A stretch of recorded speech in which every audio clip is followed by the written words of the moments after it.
അല്ല, നമ്മളൊക്കെ പുരേന്ന് രാവിലെ അങ്ങോട്ട് വന്ന് സ്വന്തം തടിയും കൊണ്ടിട്ടല്ലേ? തടി പെരയിൽ വെച്ച് പോയി നമുക്ക് നടക്കൂലല്ലോ, നടക്കണ പണിയല്ലല്ലോ അത്. ഇന്ന് പോകുന്നത് അടക്കാടെ. ഇതിന്റെ മുമ്പൊരു വരവുണ്ടായിനി ഇങ്ങോട്ട്, ഓർമ്മ ഉണ്ടോ? എന്നാ വന്ന് ഈ ക്ലാസ് മുറിയിലേക്കും ഇവിടേക്കും വന്നല്ല, ഈ ഭൂമി ദുനിയാവിലേക്ക് ആദ്യത്തെ ഒരു വരവുണ്ട് ഞമ്മക്ക്. അങ്ങനെ ഒരു വരവായതുകൊണ്ട് അവിടെ നിൽക്കണേ അല്ലേ? കേറിക്കോളി കേറിക്കോളി. അല്ല മനുഷ്യന്മാരെ, നമ്മളിങ്ങോട്ട് വരുന്നതിന് മുമ്പേ നമ്മളെല്ലാരും താമസിച്ച ഒരൊറ്റ സ്ഥലത്തല്ലേ? ആളല്ലേ മാറുള്ളൂ, താമസ സ്ഥലം മാറുമോ?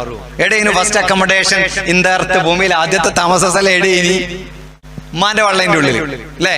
9 മാസം ഈ ദുനിയാവിൽ താമസിക്കാൻ പറ്റുന്ന ഏറ്റവും നല്ല സ്ഥലം അതാ. 9 മാസം ചില്ലറ ദിവസം ഉമ്മാന്റെ പള്ളേന്റെ ഉള്ളിൽ താമസിച്ച് ആടുന്ന് ഇങ്ങോട്ട് ഇറങ്ങി പോരുന്ന ആ സെക്കൻഡില് എന്താ കയ്യിലുണ്ട്? ഇനി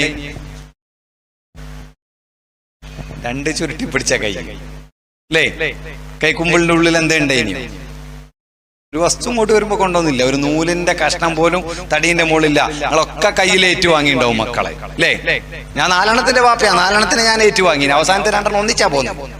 ഇരട്ട കുട്ടികളെ കയ്യിലും വാങ്ങി കയ്യിലും വാങ്ങി, ഒരു നൂലിന്റെ കഷ്ണം പോലും ഇല്ല. ആ പെറ്റ് വീണ ആ സെക്കൻഡ് മുതൽക്ക് ഇന്ന് നല്ല കുളൂസിൽ ഇവിടെ നല്ല ഭംഗിയുള്ള കുപ്പായവും പാൻറ്റും ഒക്കെ ഇട്ട് ഇവിടെ വന്നു തീർക്കുന്ന ഈ സെക്കൻഡ് വരെ അവനവന്റേത് അവനവന്റേത് അവനവന്റേത് അവനവന്റേത് അവനവന്റേത് അവനവന്റേത് മാത്രം എന്ന് പറയാൻ ഉമ്മാന്റെ വള്ളേന്റെ ഉള്ളിൽ നിന്ന് ഇറക്കിക്കൊണ്ടുവന്ന ഉടലിന്റെ ഉള്ളിലുള്ള ഉയരും അല്ലാണ്ട് വേറെ എന്താ യാത്രയിൽ കയ്യിലുണ്ടായിന്? എന്തൊക്കെ ഉണ്ടോ? അല്ല ഉസ്താദെ, ഇവിടുന്ന് ഒരു മടക്ക യാത്രയല്ലേ നമുക്കൊക്കെ അല്ലേ? നിങ്ങൾ ഇവിടുന്ന് പറയുന്ന ഓരോ വർത്തമാനത്തിലും ഉള്ളിന്റെ ഉള്ളിൽ ഒരു മടക്കയാത്രയെ കുറിച്ച് പറയുന്നില്ലേ? എന്തും കൊണ്ടുപോകുമോ? ഇവിടുന്ന് പോകുമ്പോ കൊണ്ടുപോകുമോ? ഇന്നത്തെ ക്ലാസ് കഴിഞ്ഞ് പോകുന്ന യാത്രയല്ല, എനിക്കും ഉങ്ങൾക്കും ഇവിടുത്തെ ഒരു ദിവസം അവസാനിച്ചിട്ടുള്ള യാത്ര ഉണ്ട് അല്ലേ? ആ യാത്ര തിരിച്ചു പോകുന്ന സമയത്ത് ഉണ്ടാക്കി വെച്ച സ്വത്തോ മുതലോ വീടോ ഭാര്യയോ ഭർത്താവോ ആധാരോ റേഷൻ കാർഡോ ബാങ്ക് ബാലൻസോ തോണ്ടുന്ന മൊബൈലോ ഒരു സാധനം ഒരു തരി മണല് പോലും നമുക്ക് ഇവിടുന്ന് തിരിച്ചുകൊണ്ടാൻ കഴിയൂല.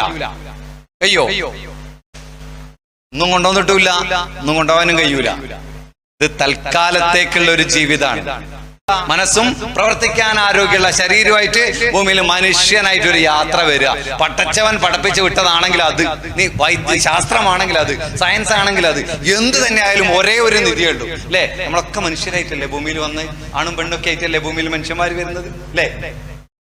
ആടും പട്ടിയും പശുന്നായിട്ടല്ലല്ലോ വന്ന്. ഭയങ്കര നിധി തന്നെയല്ലേ അത്? ആലോചിച്ചു.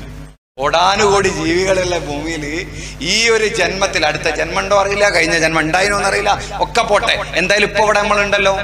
ഈ സമയത്തിൽ നമ്മൾ ഇവിടെ വരാനുള്ള വന്ന ഈ യാത്രയിൽ നമുക്ക് കിട്ടിയ ഈ ജീവിതം ഉണ്ടല്ലോ, ഭയങ്കര നിധി തന്നെയാണ്.